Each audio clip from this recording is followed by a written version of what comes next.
All right, we're off. So, architectural photography. And all I got to do is get the clicks to work. Here we go. So, I've put together some images there of what people readily would attribute to as an architectural photograph. And you can see in that little selection, there's all sorts of things. So we've got pictures like Mike's taken and Grant's taken of the Harbour Bridge. We've got kitchens, we've got freestanding buildings, we've got the Anzac Bridge, we've got all sorts of things. So all of those fall under the gamut of an architectural photograph. And this is time for feedback. What do you think is common about all those images? What's the way they've been put together? What sort of strikes you about how those images have been put together? It's rarely from like the point of view. Yeah. Balance. Yeah. They all go up. They start at the ground and go up. Well, it's a good place for a building to start, isn't it? So I think the thing I'm looking for is the subject is isolated in the image. All right, so visually isolated. So all of them have got that. The Harbour Bridge is a bit more of an atmospheric one, but the others have all got a sense of which you do in a landscape photo, don't you? You try to isolate in all photography. You try to isolate the subject, give strength to the image by isolating the subject, and you use different tricks as to how you might do that. And they all sorts of different things. So that the Burj Tower there looks more like a rendered painting for a presentation, and some of the others have a different sense to the image. So for those who like to have things in writing, this is kind of this will form the basis for figuring out if you've got an architectural photo or not. And essentially, an architectural photo can be a building, it can be the exterior, the interior, it could be a structure like a bridge, it can be a cityscape, it can be something under construction, finished or in disrepair. And you can take different ways of trying to capture that building. You can abstract it. You can look at patterns and shapes. You can document the building. There was one project I had where it was a heritage building, and we had to provide the Heritage Council a photographic record of the building before we did any work on it. All right, so it becomes like a documentary exercise where you have to, elevation-wise, just document the whole building, black and white, and then present that as a document to the Heritage Council. So all sorts of different ways that you can engage in architectural photography. So sometimes it might be a brochure for a building project, or even producing images for your own website. So some buildings are iconic things. The Sydney Opera House, that becomes a cultural symbol. So buildings take different places in the community. So you've got very utilitarian buildings, you've got things that become iconic, and you've got other structures which can, by their utilitarian nature, can be quite banal. And you get people like Jeffrey Smart type like paintings. He addressed the banal nature of architecture. And you get people like Christian Fletcher as a photographer over in the West there at the moment. He's got a series going at the moment where he's looking at Californian style architecture in its banality. So, and he's putting a bit of an exhibition together on that. So one of the things that stands out though in most images is that it's a bit like any subject, like landscape painting, like landscape photography or portrait photography, is the more you know your subject, the more you know the nuances and you know the details that can be captured to give it a little bit more character. All right, so we'll start here with architectural type images that we see quite a bit, and places like Vogue magazine or Bell magazine or Architectural Digest or any of those you'll see this sort of architectural image quite frequently. And one of the interesting points on these is that it comes down to the purpose of the image as to what occupies the space on the page. All right, so in this this style of architectural photograph, it's about selling a dream. It's about product placement. It's about aspiration. All right, so it's an advertisement. So the architectural photograph is used as a means of conveying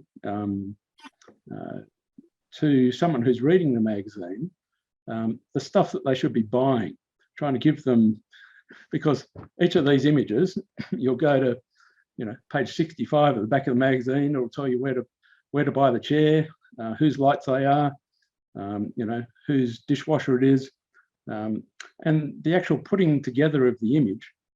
It might have another half a dozen people standing behind the photographer, making sure the cushions are all in the right place, they're nicely fluffed, that the bend in the lamp is just the right shape, and they're very manicured images. They're stylized advertisements essentially. And the thing that probably sets them apart is that often we think of an architectural photo being trying to capture the nature of the interior of a building, say, big vast interior, or the nature of a building. But in this instance, the photograph is object driven, right? Because it's all about the stuff that's in the photo. It's all about flogging as an advertisement and as an aspiration. Oh, I've got to have the latest of these, I've got to have the latest of that. So very consumer oriented architectural sort of photograph. Feel free to interject and contest as we progress through the evening.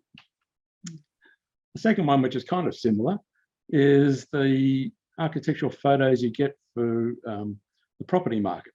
All right, you're selling a product very similar to the previous one, and it's aspirational again. So what you're doing is you're trying to show people the what a great lifestyle they could have if they moved into this house or if they purchased it. And one of the other interesting things about it is someone commented me once about McGrath Real Estate, all right, because they were the first to do it. But there's never a grey day at a McGrath Real Estate, all right, because they've been replacing their skies a long time before Adobe had sky replacement, and there's always colour. There's it doesn't matter what the weather was when they took the photo. It's always beautiful and clear and blue. So they've obviously come across that as a thing that helps sell the product. Right? So this is also an architectural photograph. So this is where you've got to start assessing about what makes a photograph architectural. All right. So this image won the 2021 American Institute of Architects LA conference Architectural Photography Award. All right. So something like 5,000 entries, and they chose in this competition this as the winning architectural photograph. So I've put there, so you got the title of it called Transformation, who the photographer was, where it was taken, Mumbai, and then down the bottom we've got the jury notes. All right, so if you read the jury notes, there we go. So the image powerfully dramatizes the uneven development between financial accumulation in global urban centres and the specificities of local sites. So this portrait of a brick landscape. So brick is Brazil, Russia, India, and China. Squarely questions the economic adage that the rising tide lifts all boats. So the background, midground, foreground solemnly read like a stacked bar chart, multinational development on top, bearing down on a dry local economy, leaving the individual at the bottom with nothing in his hands and hiding his face. All right, so when I first saw that image, I didn't think of any of that, but that is how the jury read. And when you look into it, you can see all that happening. You look at the skyline in the background, it looks a bit like a bar chart. you know, that you might present in an economic forum. And I get the idea of the, you know, because that's a term that's used quite a bit about the, you know, as various economies get wealthy, the rising tide lifts all boats, so everyone benefits. And then you've got this figure in the foreground. So, you know, classic landscape, foreground, midground, background. You've got all this stuff going on. But is it an architectural photograph? Well, it won the American Institute of Architects Architectural Photography Awards. All right, so it's social commentary.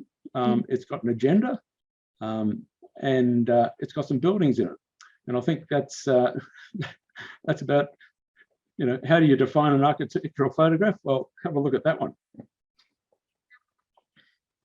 And we've got a similar one next. So one of the things with architectural photography, and also just being a judge or assessing the virtue of an architectural photograph, is architecture is one of the arts, along with, you know, painting, sculpture, you know, all the traditional arts. So the development of buildings and the development ideas of buildings don't usually happen out of nowhere. A bit like art movements, where people have ideas, they work on ideas, they'll develop ideas over the course of their professional life working as a designer. And a good critic or a good judge of architectural photography will understand the heritage of where ideas have come from and where concepts have been developed and come from. So this is a good example of that. So in this instance, the picture that was being assessed is the one in the middle, with the ladies dressed in black with the lace ceiling over the top, and that's the Louvre building in Abu Dhabi, right? And you can see the assessment by the jury. So they say, you know, a lacy scrim dominates the upper register of the image, you know, well, the top half. It contrasts against the white walls, where the four ladies dressed in black, that's where our attention is now drawn, mainly because of the contrast of them being in black. And we got some dappled light there. And then they go on to say, the porous elevation of Jean Nouvel's Arab Institute in Paris finds Baroque expression as a massive dome ceiling in Abu Dhabi, only to be transformed back into an elevation by this exquisite photograph, right? So unless you knew about Jean Nouvel, you wouldn't understand that. So I put two pictures of the Jean Nouvel Arab Institute on the left there, right? So Jean Nouvel, that was quite a revolutionary building at the time. So essentially it's a glass box with this metal filigree on the inside, casting a similar sort of Islamic patterned to the interior. And that was an idea that was done maybe 20 years ago. All right, so the building in Paris, and the guy who's assessing this image obviously he's got the link. All right, so he said, well, you know, what Jean Nouvel was doing 20 years ago, this guy's reinterpreted, and he's done it his way, and this is what we've got. And that part of architectural photography is something that makes it quite different, because the nature of ideas growing and melding and moving through design is something that can be followed and engaged with. So, you know, you can do that in landscape photography. You can sort of say, well, you know, that image looks a bit like the painters of the Renaissance. You know, that image looks a bit like, you know, something that an impressionist might do. So people take the cultural baggage of our creative background, and they then read that into the images. So the other interesting thing about the picture with the ladies is what the choice of lens has done to the image. All right, so I haven't got a picture, but the if you've been to Abu Dhabi or you've seen pictures of it, it's the roof is like a very large flat dome, and it covers probably 3 acres. All right, so it's a big round circle, rises to the middle, and the whole roof is made out of these various layers of metal, probably zinc, and the roof is probably about 1.5 meters thick, and the light just comes pouring through, as does the sun and everything. So if it rains, the water pours through that. So essentially, it's just a sunscreen. But when you're standing there, all the buildings underneath are self-contained little boxes with their own roofs. But this thing is vast and arches over everything. And by the selection of the zoom lens and the way that the lens stacks the things together, the roof then becomes, as he says in this this critique, it becomes like just a flat woven structure that sits above the white wall. All right, you don't get that sense of the roof arching over the top of it. So it's an interesting exercise as how he's captured the building. But if you're trying to emphasize the sense of the roof arching over the building that's ahead of us, it doesn't do that. And that is either, can be good, can be bad. Interpreting something that looks one way and presenting it another way, that can be a point of differentiation for making an image interesting. But the result is quite different. Can I ask a question? How would you capture the fact that the roof is an arch? Well, maybe point of view. All right. So where he's taken it, there's a series of steps that run down to a big pool, and he's walked down those steps so that he becomes a lot lower. His view angle is quite low. All right? The other option might be is if he went and stood on the things on the right, you can actually get almost up to roof level, which means you could then see, by raising the roof level, the view angle, you get that sense of the arch over the top of the building that's in front of you. Right. So, yeah. All right, so, and here's another one that sort of is a good sort of reference as to the thinking behind. This is one. So the previous one we had a comparison of a building to a new building. In this one, we got a comparison of a building and the composition to an artwork. Right. So Malevich was a painter sort of around the early 1900s, and about the same time that Mondrian was doing his thing. And I've put a little Malevich painting down in the bottom right there, so just for reference. All right, so this guy is critiquing this image. They said, well, it's compositionally striking. The image gets its charge from the individual cleaning of Turrell's sky space. There's another Turrell.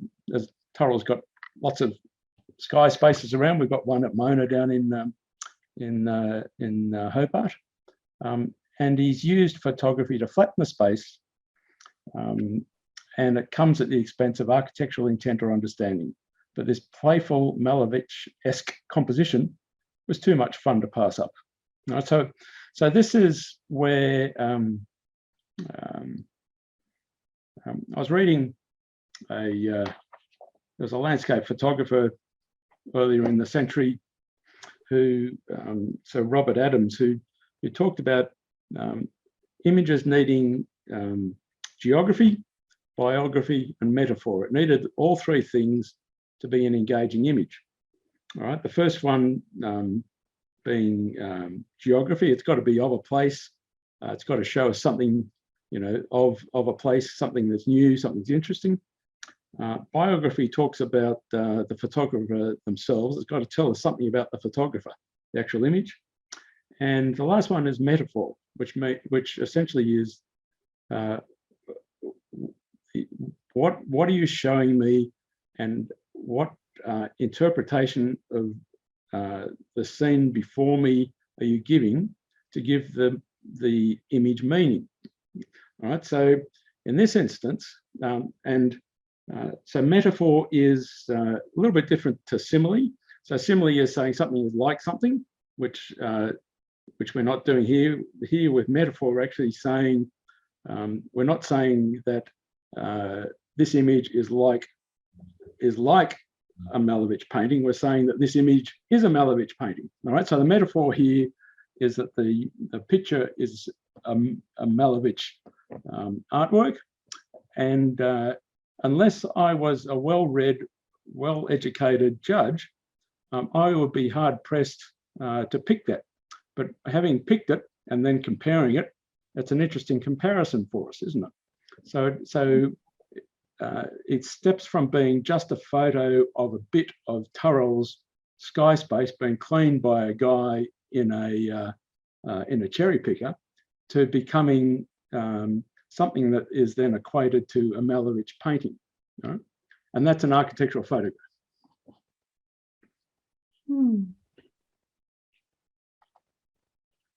And this one's an interesting one. So this one is directly metaphor, because this one, if you read the jury notes, this one, and the picture on the left is the one I've provided of it's a Scandinavian church. What the judge is saying here, or what the jury is saying, is that the underside of an expressway is like a cathedral, or is a cathedral. All right, because if you read what they're saying there, so the vertical grandeur of the interstitial space, that's the space that's between the roadway above and the ground below, so the interstitial space of the highway infrastructure, captured in an image populated by a stray dog and a pair of communicants in the background, gives the depth of the picture lit by the rising sun. All right, so if you look at the quality of light between the two images, between my church on the left and this, kind of similar, aren't they? Toning's kind of similar. If we had a couple of people in the church, kind of similar. All right, the communicants. So as he's saying, within this infrastructure, the two congregants at the backlit altar and the one sniffing around in the pews are each subject to an all-powerful, omnipresent eye, the camera. So instead of the omnipresence being God in the cathedral, we've got a camera being the omnipresent in the circumstance under the expressway. So interesting reading, isn't it? What people can read into images as architectural images. Your image is better, Tim. I didn't take it. All right. Now, this competition also has a competition for the best Instagram feed.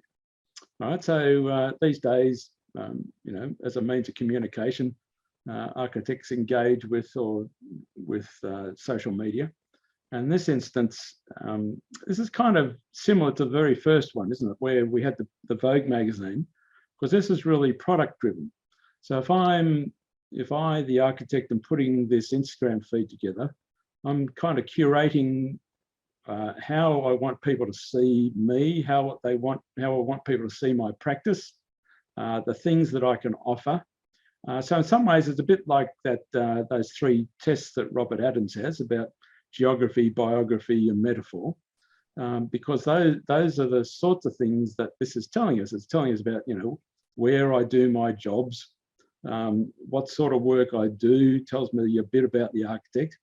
But this is again exactly like the first image, where the architectural image is it's there to flog the to flog the practice. It's there for someone to look at and say, oh, look at what these guys do. We've got to employ these guys as the architects on our next project. No? So the intent, so you've got to look at the intent of the image, isn't it? Because so the virtue of the image in some way grows out of how it's going to be used and what its intent is. So if you look for the jury notes, so we look for good content and a good use of the tool as well. What immediately stood out was the cohesive branding across all graphics. All right, so they're actually looking at this as branding. They're looking at the images being providing graphics. The diagrams, renderings, photographs, and stories all gave insight to the people behind the projects.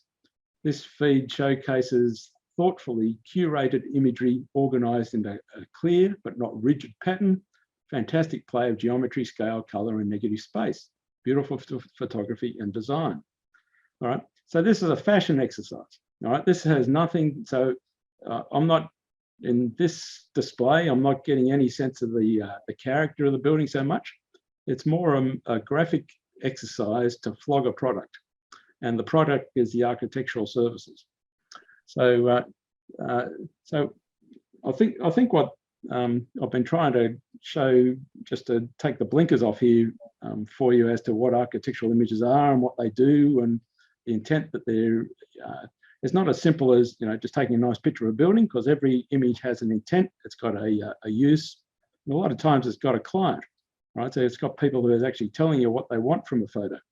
So you haven't got the luxury of being able to take the photo that you would like to take, because it may not be telling the story that fulfills the brief that the client is paying for. So it takes on a different, the image takes on a different purpose. So here's another thing to think about. So if I was to say to you, you know, go and take me a picture of the Sydney Opera House. You know, there's 5 pictures of the Sydney Opera House, all quite different. So you've got a choice to make as to how you present a building. Right? What is it about the building that you want to capture? What is it about the building that you want to share? What is it about the building that sort of floats your boat? All right. So of these 5 images, which one do you think captures the Opera House the best?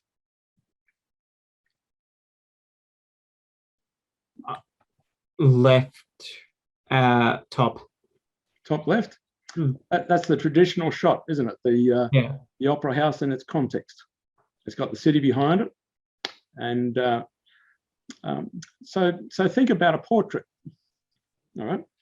If I'm taking a portrait of a person, you think about, you know, Annie Leibovitz turning up, taking a picture of the Queen, or, you know, following around the Rolling Stones and getting on stage and taking pictures of the guys on stage doing their thing. All right. What you're trying to do is you're trying to capture the nature of the sitter, aren't you? You're trying to capture the essence of who the person is before you, and sharing that with an audience.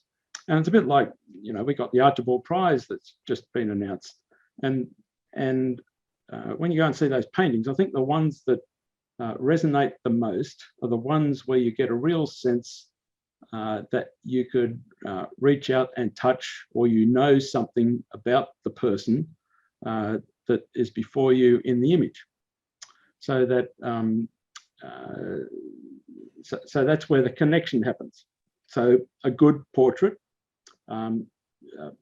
does that the best. All right. So if you're summing up different portraits, which one gets into the soul or through into the eyes, and you get to know the person. Right? Architectural photography is very similar in that you've got to know what you're photographing and the story that you want to tell, because you're talking about a thing that's been designed, the thing that's got an idea, and the thing that you know, has taken, you know, 5 years of the life of the architect to put together. So obviously it's got some mental rigor to it.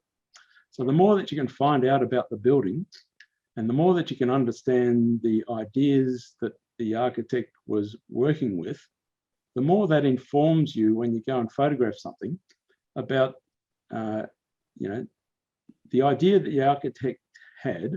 Does that come through in the final design? Can I see that? Can I capture it? And does that inform me in my decision-making about taking a photograph? Right. So one of the things that you may or may not know is that Utsen's idea for the Opera House was that the shells were like a violin case. All right. So the Opera House was like a violin case. It had a hard shell. You open up the violin case. Inside is this soft interior protecting this beautiful instrument. Right. So his idea for the Opera House was that the shells did the protecting, and that the theatres inside and stood free of the shells and were like handmade, beautifully sculpted interiors. Right? So if I know that's Utzin's idea, then that gives me another level of inquiry when I'm photographing the building as to the things that I'm trying to capture. Right? So the picture on the top left is the traditional picture. It shows the shells, it shows the platform, the big sort of serving platter of the plinth of the opera house that it gets served up on, but it doesn't tell the story of the interiors, does it? But the interiors are so integral in the understanding of the building. How do you do that? Right? How do you capture all those ideas? So in some ways, the nighttime shot, which is down the bottom there, where you've got some light on the interior and you can see the shells, tells more of a story, doesn't it? Because then you're starting to see the interiors, you're starting to see the nature of the inside of the building as well as the protective shell on the outside.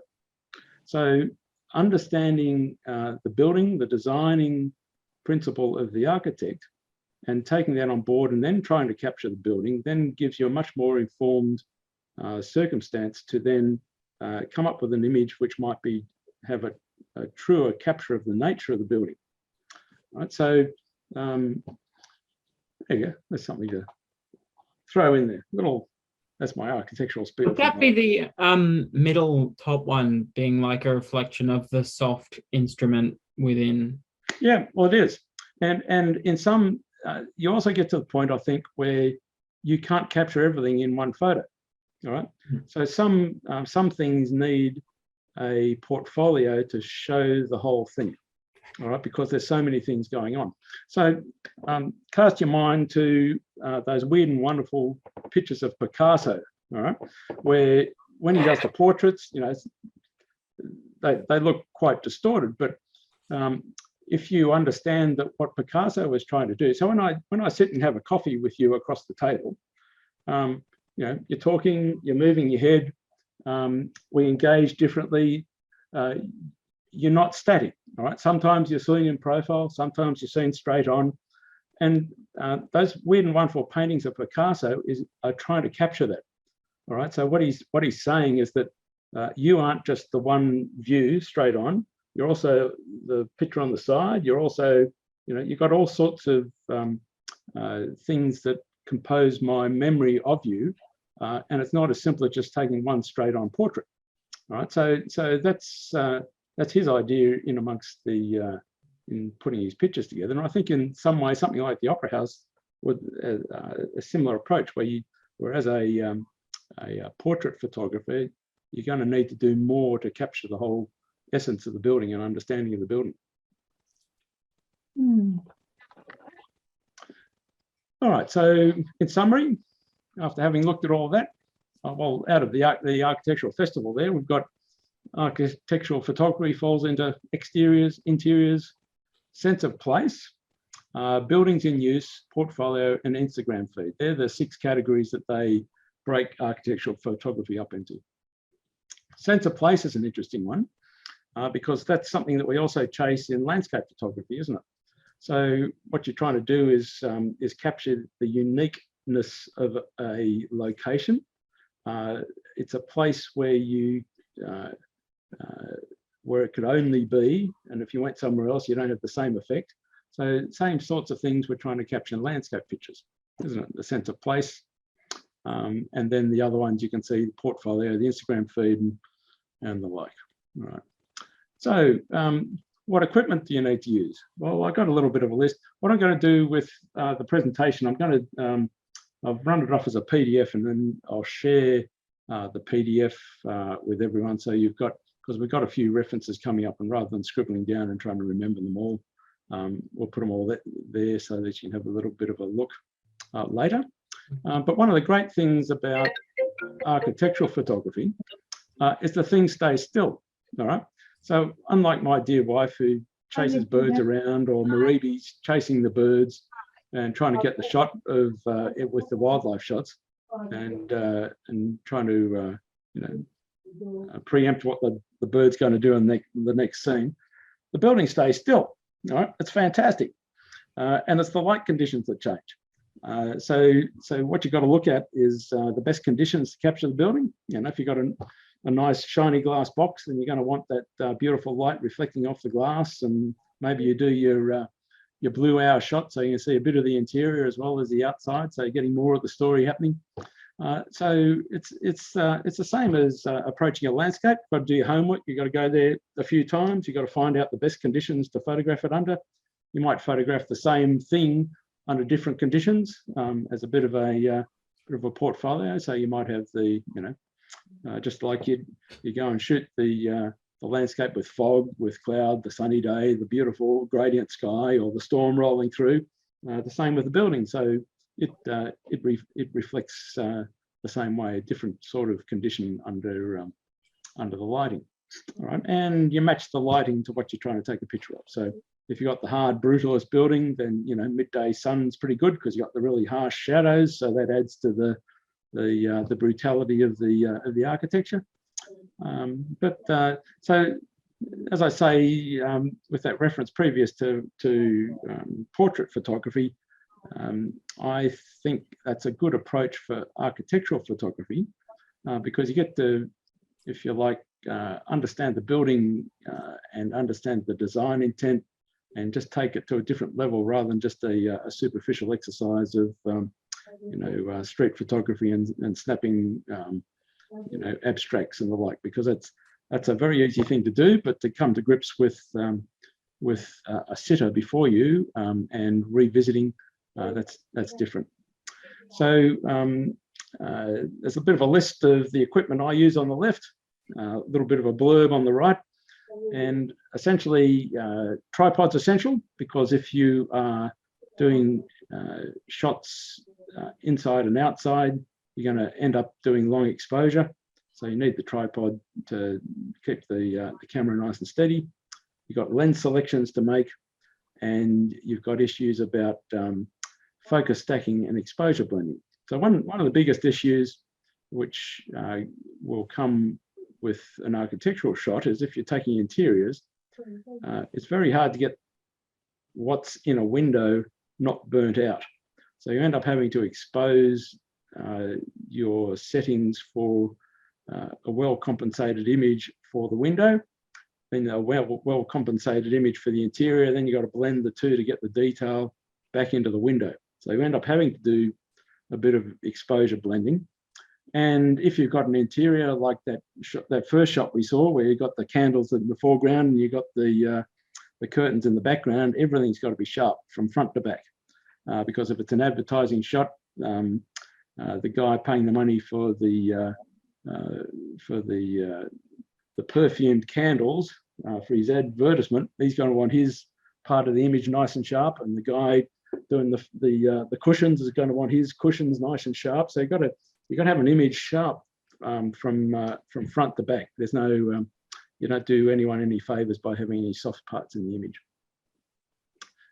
Things to set your image apart, just like trying to isolate the subject to provide new angles. Drones are fantastic because you can give a different view, you can give an unusual view, and that's the sort of thing that then makes an image interesting. So some techniques. So one of the things about buildings is, following on from that, is they stay still. All right, most of them stay still, and that can be used as a design tool in its circumstance. All right. So the picture on the right, that's one of the entries to the Oculus in New York City. There's a couple of train stations down below. Two train lines meet up, and it's just like North Sydney Station. You got people moving through all the time. It's a transient place, right? So Mr. Architectural Photographer has the choice here, and he's chosen here to freeze the people in the image. So that has a couple of consequences. All right. So we'll deal with the consequence by comparison. So go to the picture on the left of that, where the people are blurred, they're moving, you get a sense of movement, you get a sense of transience, and but in the background, the buildings are static and still. All right. So my suggestion for the photographer on the right would be that if he had used that sense of movement, which we've got in that other picture, you would get that sense of transience. You'll get more a sense of the building being something that you pass through, and it would actually enhance the solidity of the building rather than having a frozen snapshot in time, right? Just as an alternative. And the same with the picture down in the bottom left, and comparing that with the top right. Clouds are fantastic for giving a sense of movement and an ethereal nature to an image. And there again, if you do the long exposure thing and let the clouds do their moving, I think you'll agree in the bottom left-hand picture, it enhances the solidity of the building. All right, so the more sense of the building being grounded, if it's immovable, the things around it are moving. So those two techniques with long exposure, I think can really add to the sense of what a building is, about its solidity, about its nature of its immovability, and the people coming and going and being the transient things, and the weather coming and going, but the building's always there. The other thing to notice in the right-hand picture is that he's used his tilt shift lens, which means all the verticals are vertical. And look at how strong those buildings look in the background, being all vertical and not keystoned. Right? That usual effect where as things go up in the sky, they recede away. So the tilt shift lens, which traditionally has done that as the architectural tool for squaring all those things up and rendering all the plums plumb. And we'll see a couple of other images where we compare the impact of that. So two things here are just looking at techniques about enhancing the nature of a building. So, you're not only looking at light, you're not only looking at how the light, different times of day, how the light falls on the building, but you're also looking about the nature of the building and whether freezing a person or having them moving through the image adds to the story or adds to the nature of the thing that's being photographed. There's another one for technique. So something that's really popular. So look, by comparison, that picture on the right, that is the same building. All right. So look at how our photographer has captured it on the top right, and look at how Julia Anna has rendered the building. Right. Completely different sort of impact, isn't it? And this technique of the black and white image, the highly crafted, selectively lit, moody lighting. The grandmother of that process is the lady down the bottom there, Julia Anna Gospodaru. All right, so she was the first to sort of bring it to the fore, win a few competitions, and make it popular. And then her student is Joel, and she and Joel got together and wrote this book. So if you want to find out how to produce all these magnificently crafted, ethereal looking black and white images of buildings, that's the one to go to. So you spend your $80, go and buy Julia's book, and she'll show you how to do all those images, how you post-process them, how you put those images together to come up with that sort of look. All right, so interestingly, look at what with the tilt shift lens. All right, so the image on the right, everything's vertical and plumb. Those skyscrapers are perfectly straight and square. And that's used as a tool then for the curve. So the curve is much more dynamic if the background is static and square.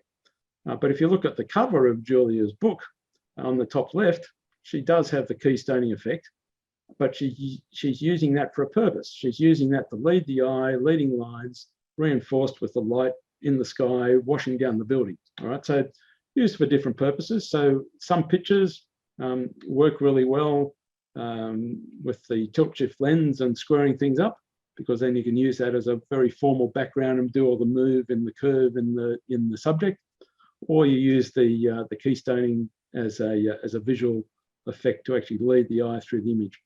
But so those really, you've probably seen a few of these. They're really popular black and whites at the moment. That's the place to go to learn how to do them. All right, another comparison for an architectural image. So the AIPP, which is with us no longer, the Australian Institute of Professional Photographers, In 2021, they ran their last competition before they went belly up, and they had an architectural section. Right? They had architectural photography section, and this is a selection of the images that were finalists in the architectural competition.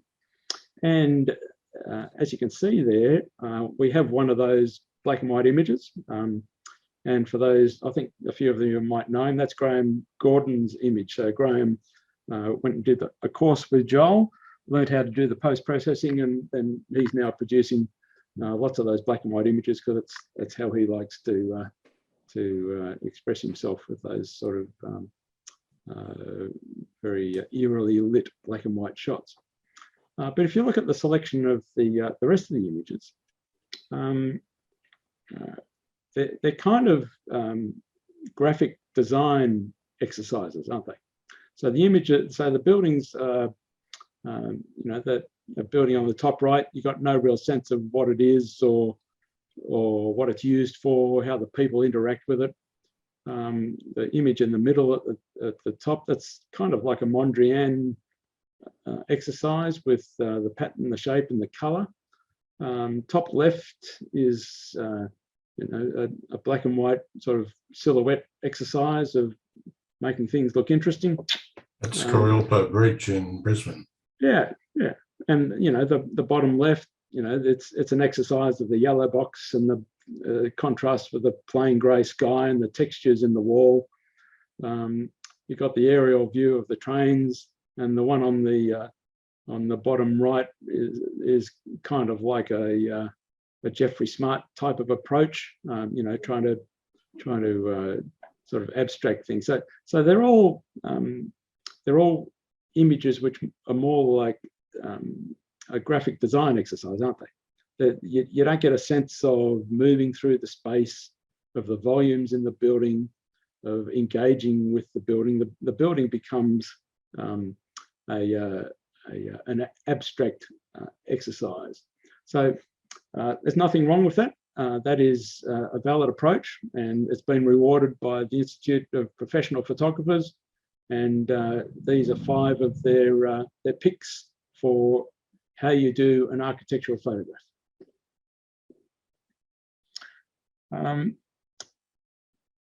One of the other little tools that you use, which I referred to on that first image, is what seems to be quite successful is isolating the subject. All right, if you have a simple subject that is you've got nowhere to go with it. It's a bit like you know, the darkly lit portrait with the beautifully lit face on the dark background. The artist is directing you where to look by the lighting of it, and you've got no choice but to engage with the subject, because you've got, you know, it just grabs you by the coat collars and says, well, here I am. Right, similar sort of thing with these 2 images. So the one on the left, so these are 2 of mine. The one on the left is an image of Harry Seidler's building Australia Square, and that's a bit of a homage to Max Dupain, because Max Dupain was the first one to take that photo back when the building was first built, and Max was the engaged photographer by Harry Seidler to capture and document the building. So I put my little spin on it. Max's is in black and white, mine's in colour.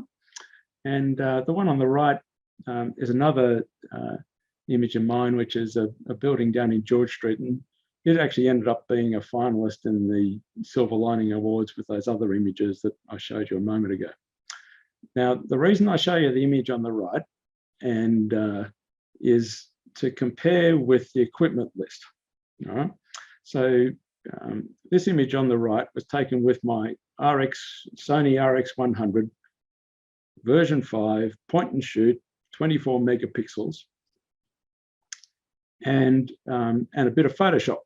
All right, so it goes to demonstrate that the concept and the way the image is processed is far more important than the number of pixels you've got or how expensive your camera gear is. Right, so you don't need a full frame camera, you don't need the most expensive lens, you don't need the tilt shift lens. because this is taken with a point and shoot camera, and it's good enough to compete with the best professional photographers at the time in the architectural awards to be able to be a finalist, right? 24 megapixels worth of image. So that's just to inspire people not to go rushing out buying equipment to do architectural photography with, because you don't need it. It's the same with all photography. It all comes down to the idea, the concept, and how engaging the image is, and the number of megapixels it has is inconsequential if you've got a very engaging image. And this is just to show you the process, right? There's another image of the same building. So the picture I took is the one on the left, and what I turned it into is the one on the right. All right. So none of that has to do anything with the number of pixels I had when I captured it. It comes down to the idea and what you want to do with the image. All right. So in this process, the things that stand out is isolated subject. It's front and center. It's got some design elements, got leading lines of the big column in the foreground, take you up into the center of the picture. Triangles bang in the middle of the picture, engages the eye. You've got nowhere to go, and it sort of grabs you by the collar again and says, "Here I am." All right. But so in this process to achieve that, I've had to, in the image on the left, you've got the Grove and the Square building in the background. I've had to drop that out. And then I've got this new building, Salesforce building being built behind me, and you can't get a clear shot of the rest of the building. So what I've done is essentially just mirror the picture in the middle to create that simple outcome to put the image together. So architectural photography, as you can see by the previous image, it doesn't, depending on the forum that you are submitting it to, it doesn't have to actually be real, right? So the image there on the right-hand side is the same building as that one, but you cannot stand there and take that picture because you have background you have to get rid of. So the sky itself is, so the outing that the Camera Club had sort of early on in COVID when we went for a walk up to Barrenjoey Lighthouse, the sky was taken on that walk. It was beautiful gradient sky that night, went from orange to blue at the zenith. So that is the sky that I've dropped in at the back, and I've used the same sky again there, a little bit lighter. But the interesting thing for a lot of those architectural photography competitions is it's the finished image they're interested in, and as long as it's based on something of an existing building, it doesn't have to actually be the actual building, right? Because you're producing an image. At the end of the day, it's a bit like the product design in the beginning. It's all about the design. It's about what you're selling. It's about the beauty of the image itself. It has nothing to do with whether you can actually wander down the street and see that thing. Yeah. The other consideration is black and white and color. All right. So some things need color and some don't. So a lot of the early architectural photography work was done in black and white because when you're taking pictures of Corbusier's buildings, Ronchamp or any of those other sort of very sculptural sorts of buildings, the interest most of the interest by the photographer is in shape, pattern, texture, and a bit like Dex's approach, where color can be a distraction. If you just want to concentrate on the shape and the pattern and the texture, then you do it in black and white, because as you can see, the difference between the color and the black and white, the color is very seductive, and it's more an exercise in color management in the image on the left, as opposed to the nature of the forms and the shapes and the textures. All right, so then you make the decision when you're taking the photo, does my image need color? All right, or is the story I'm trying to tell something different that doesn't need color, and the color is a distraction? So you've got to make that sort of base decision when you're putting the image together as to how the color impacts. So if you're out taking pictures of Vivid, obviously you need the color, but if you're out taking pictures of the sails in the Opera House against the sky and the texture of the tiles, maybe a better way of telling the story of the texture and the shapes and the patterns is to get rid of the color so you can concentrate on the color, on the texture and the shapes. Infrared's another, so in all photography, I think it's the same approach in all photography, where what we're trying to do is isolate the subject, make it nice and clear what the story is in our photograph.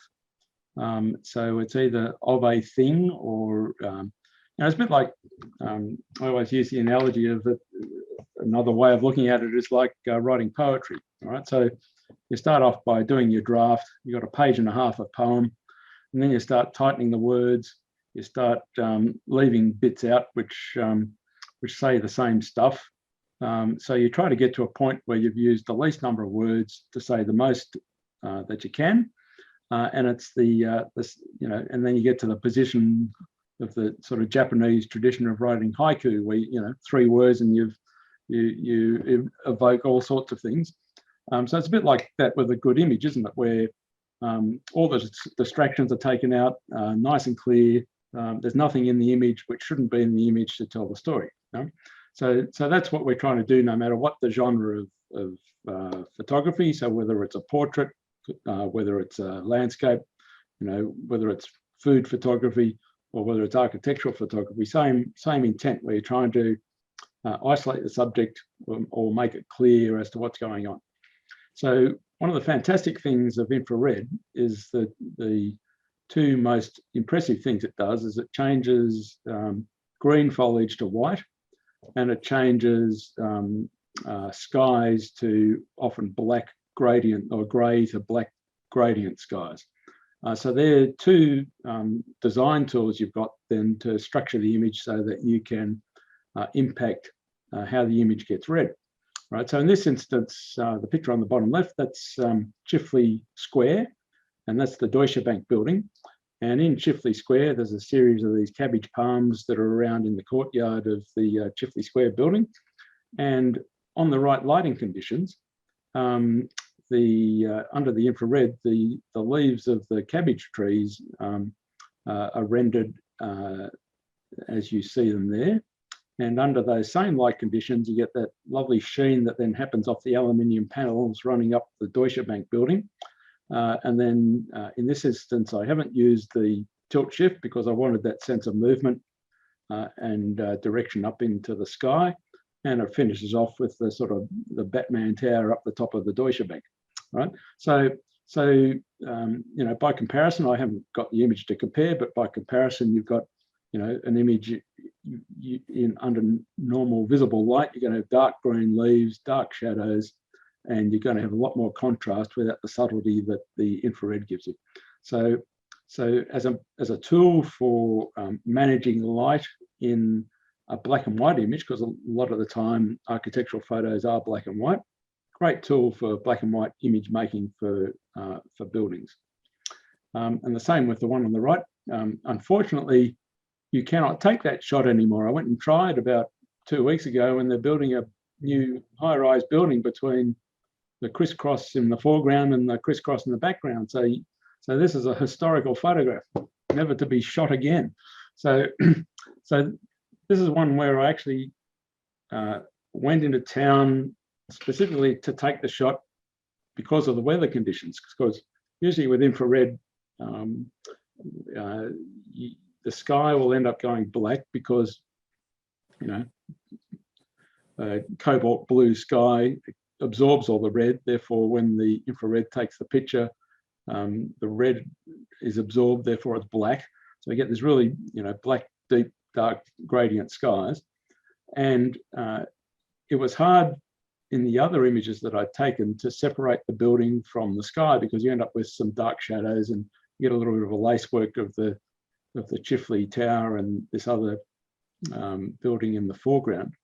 And there was just a day, one of those sort of days before the storms come through, where there's just this consistent light grey cloud, sort of a little bit depressing in the sky.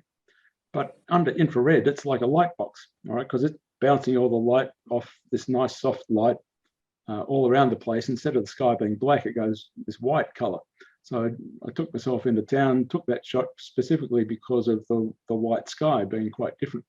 But you can see the effect it does. So there again, gives you a way to structure the image, isolate the building, tell the story of the building that you're trying to portray. And as a tool, the infrared's pretty cool. The other way for architectural photography, so you got the ability to do like we saw with the AIPP type images. You got abstracts, you got things that are quite graphic exercise, flattened off, sort of design exercises.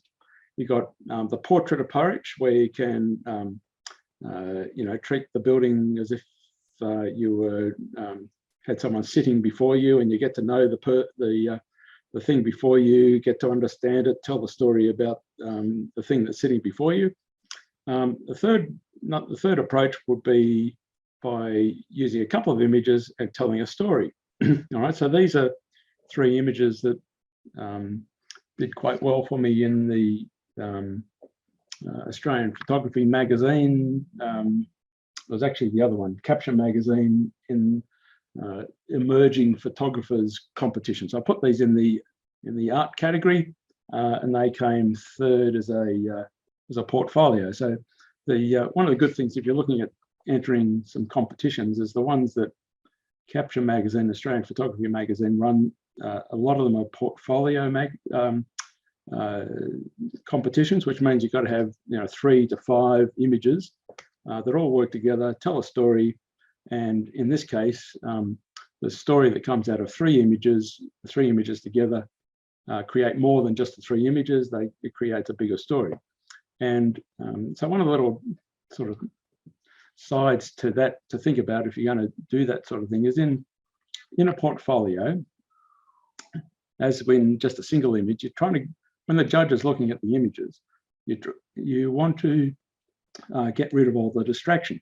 And one of the distractions which often happens in portfolios is different format images. All right, you have one that's portrait, one that's landscape, one that's square, and the 3 images then get submitted up to the judge, and the judge is then having to change their view from one format to the other, which can on its own can be quite distracting.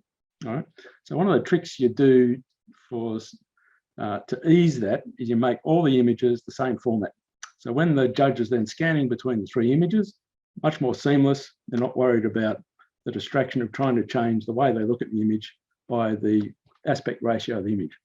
So in this one, these are just 3 elements. The one on the left was an exercise where I just looked at what's it like in a city with the glass curtain walls, how out of place is a person in the scale and the nature of the city with curtain wall buildings. The one in the middle takes the line of like a slot canyon, the light penetrating deep into the canyon of the city. And the third one plays on the idea of the building being a skyscraper. All right. So if it's a skyscraper, it scrapes the sky. And in this instance, the needle pierces the cloud. All right. So just the sense of scale and the words that are used to describe those buildings. So each of those portrays a different sort of aspect of what the city is like, and the 3 together then represent something more than just the single image can do.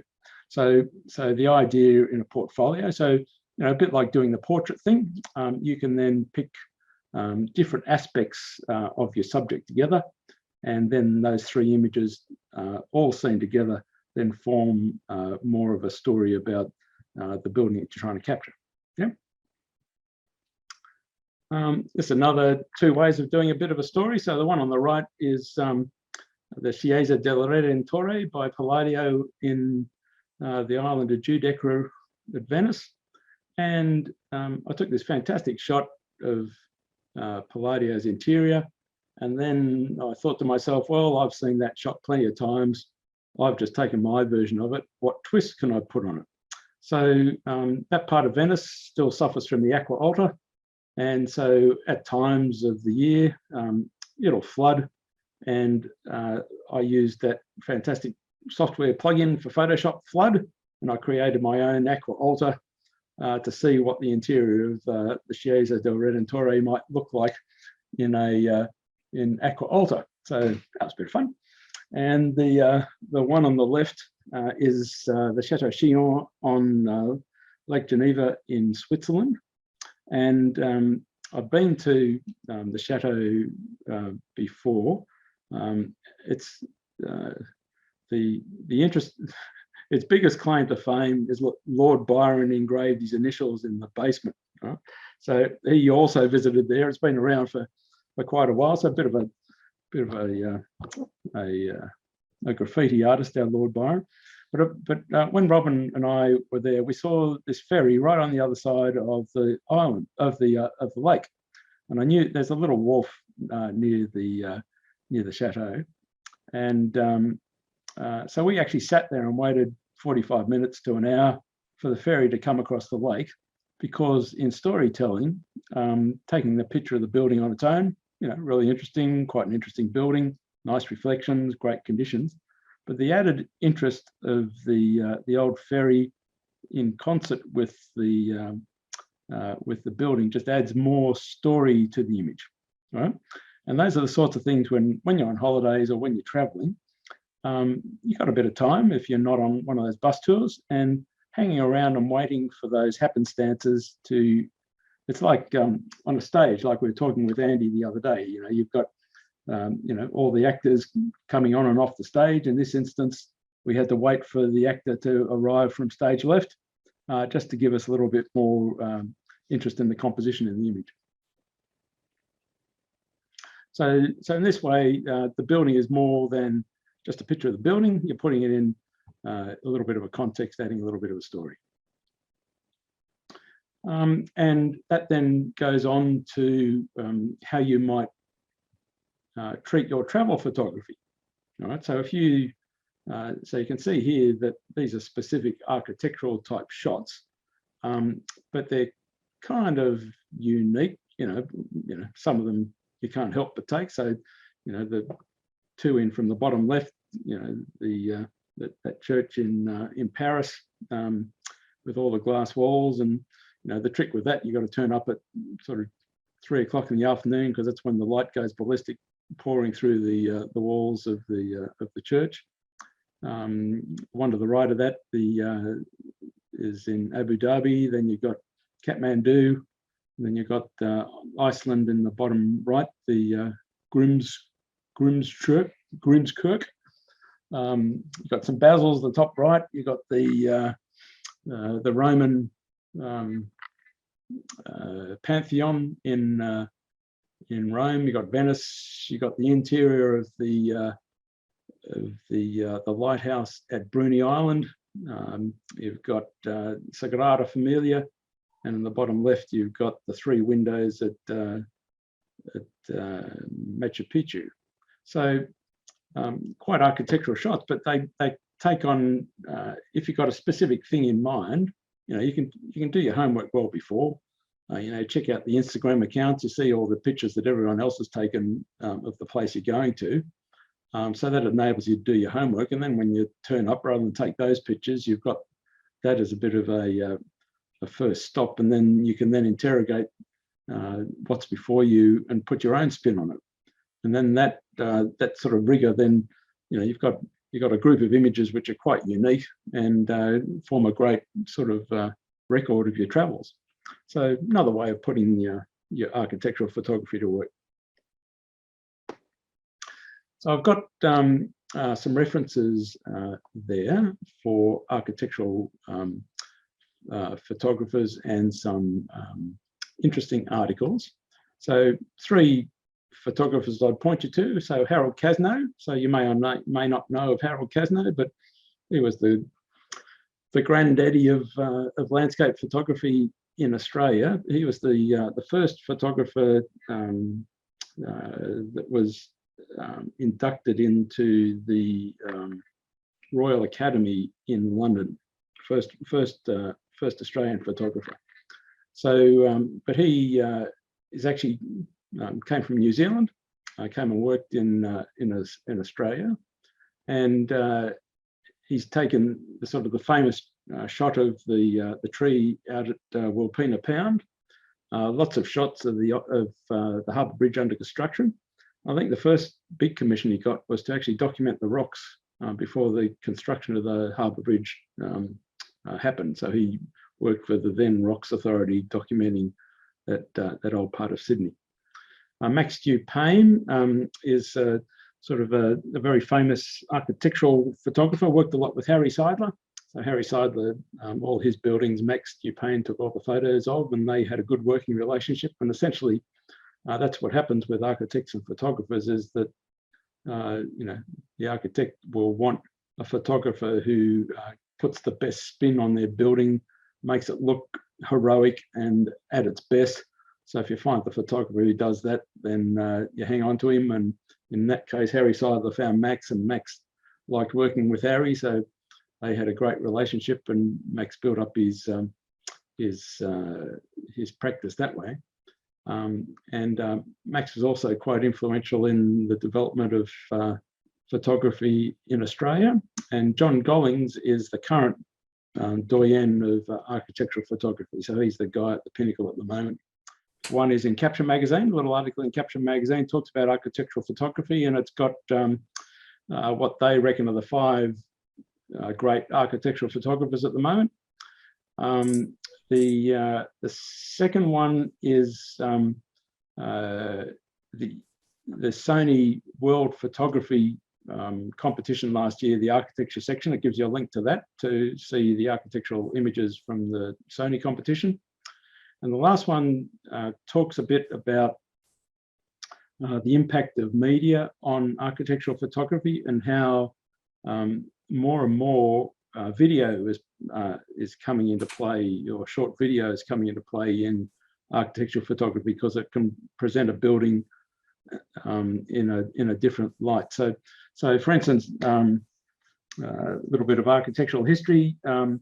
Baroque architecture is designed to move through. All right, so it's got an axis, which so things like Versailles Palace or whatever, you experience the spaces by moving through them. All right, so what they'll do is that they'll have quite a small, intimate space.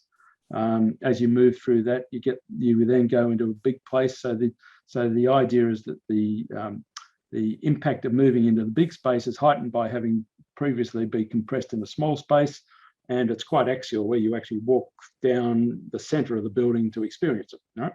I don't think I've seen that capture one of the. That's right. So to capture that sort of thing needs video. All right, you can't do that in still images. So the sense of movement, the sense of experiencing movement through space, video is really good at, and still images aren't. So therefore, depending on what you're trying to capture, so the things that still images are great for are those abstract sort of AIPP type images, because they're sort of very flat two-dimensional exercises. But as soon as you're trying to deal with space and the movement through space, then you've got to then look at how you do that, how you're going to convey that in an architectural image. You're talking about the Gimignano photo or capture? Yep. That's one of our little perfect sunsets on a summery afternoon in San Gimignano. Thought the horizon was crooked for a cent of it for a moment too. The horizon crooked, or the building's out of whack? Good shot. You gotta worry about all those towers in San Gimignano. It's none of them are plumb or true. So yeah. All right, and then the last one is just an image of Pump House Point, Lake Sinclair. So there again, architectural shot, but in this instance, it's treated more in the sort of traditional painterly, moody light conditions, and that sort of mist in the mornings and setting the context for the building just provides that extra atmosphere for the image. Did you get the reflection on that, or was that flood? No, that's one shot straight out of camera. Yeah, great. That's before I learned all the Photoshop techniques.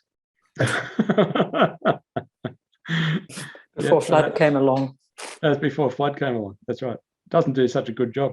So Flood only does ripples. It doesn't do that perfect little that horizontal banding, which is fantastic. Yeah. Yeah, that's beautiful, Tim. It's a great shot.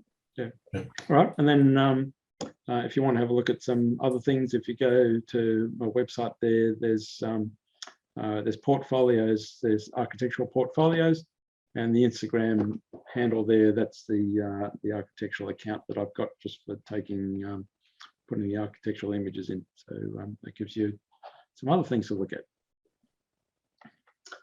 All right, so there we go. A little bit of a summary of taking the blinkers off of about what an architectural photograph is, how you might treat your subject, the things to play with. So it becomes it's quite a complex matrix of stuff, isn't it? So yeah, but as with all photography, it's about a matter of isolating the subject, giving atmosphere, giving. So what I suppose what we're looking at in all our images is contact with the viewer. All right. So I think I've said a couple of times before, the only person who's interested in your image is you and your mum. All right. You've then got the sales pitch for everybody else. You've then got to make your image interesting for everybody else. So one of the hardest things for a photographer or any artist is to put yourself in the position of the viewer and get rid of all the baggage that you bring to an image and look at it dispassionately from someone else's viewpoint as to, is it interesting? All right. So just because, so when I'm taking my travel shot, I've wandered through the alleyways of San Gimignano. I've entered the main courtyard at the center of town, and I take my shot. All right. So when I look at my shot of San Gimignano, I've got the experience of walking through the alleyways. I've got the experience of, what the temperature was like, the smell from the bakery as I walked past, all that stuff I recall when I look at my image. When Louise looks at my image, it's just, she doesn't have that because she wasn't there walking through the streets of San Gimignano, all right? And so then how do I then get into my image all the stuff that I experienced so that someone else looking at it gets it, all right? So, and that's the trick for any image maker, whether you're a painter, whether you're a photographer, whatever you are, you've got to load your image up with all these layers of interest to actually capture the attention of the viewer. So you've got little tricks. So you've got lighting, you've got weather conditions, Grant's fantastic shots of the harbour bridge with the misty morning and the light streaming through. Just all those tricks that you've got to make interesting images. You've got to do the work on. Otherwise, it's just another image. And how do you engage with someone? All right. So engagement you can do by storytelling. So putting the three images together, creating a bit of a story. So you've got to look at all those different tools to make your images interesting and engaging, rather than just being a photo, all right, or a travel snap. That's the trick, all right. But they're the little tools that we got. So that's why I ran through some of those little tricks and tools that we got to compose and put our images together. So.